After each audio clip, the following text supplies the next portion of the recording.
जय जगन्नाथ। दोस्तों, आज मैं आपको एक अच्छी वैरायटी के बारे में बताऊंगा कुल का। ठीक है, एप्पल वे जो बोलते हैं, यह है बलसुंदरी। इसका कलर अभी तक नहीं आया है, ठीक है, पर इसका फ्रूट साइज आप देख सकते हैं कितना बड़ा बड़ा फ्रूट होता है। ठीक है, और लगभग एक एक फ्रूट आपका 40-50 ग्राम हो जाएगा, बड़े बड़े फ्रूट होता है। आप देख सकते हैं कितना फ्रूट पकड़ता है, हर डाल में फ्रूट ही फ्रूट होता है। कोई बोलता है कि बलसुंदरी में कम फ्रूट लगता है, पर ये डिपेंड करता है आप कैसे केयर करते हैं प्लांट का। ये मेरा 6-7 महीना का प्लांट है, देख सकते हैं कितना फ्रूट पकड़ा है, भर भर के हर डाली में फ्रूट है, हर डाली में हर पत्ते में आप देख सकते हैं फ्रूट पकड़ा है।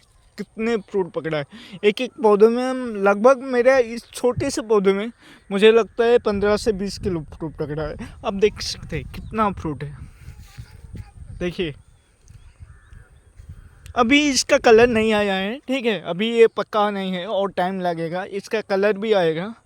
कलर जब भी आ जाता है मैं आपको दिखाता हूँ कैसे कलर आएगा इसका। ठीक है, और एक पेड़ है मेरे पास, मैं दिखाता हूँ आपको उसका कलर कैसे आता है। देख सकते हैं इस तरह का लाल लाल कलर हो जाएगा, मतलब डिटो आप लगभग एप्पल के तरह ही दिखता है ये। ठीक है, ये देख सकते हैं कितना सुंदर कलर आता है। ये तो गिर गया, मैं इसे खा लूँगा, कोई दिक्कत नहीं। पर इसका पौधे में बहुत फल आता है, बहुत। और इसका सबसे मतलब एप्पल में जितने सारे वैरायटी है, ये सबसे मीठा वैरायटी है। मैं इसको खा के आपको बताता हूँ कैसे मीठा है। ठीक है, अब देख सकते, मतलब ये थोड़ा क्रंची टाइप के रहते हैं। ठीक है, मिठास बहुत रहती है। जितने भी एप्पल बेरी है, सबसे मीठा वैरायटी ये है।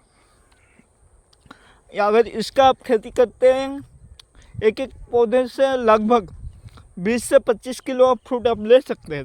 देख सकते हैं कितना फ्रूट लगा है, और फ्रूट का साइज भी अच्छा होता है। देख लीजिए, एक एक फ्रूट आपका लगभग 40-50 ग्राम का होता है। ठीक है, नमस्कार, जय जगन्नाथ।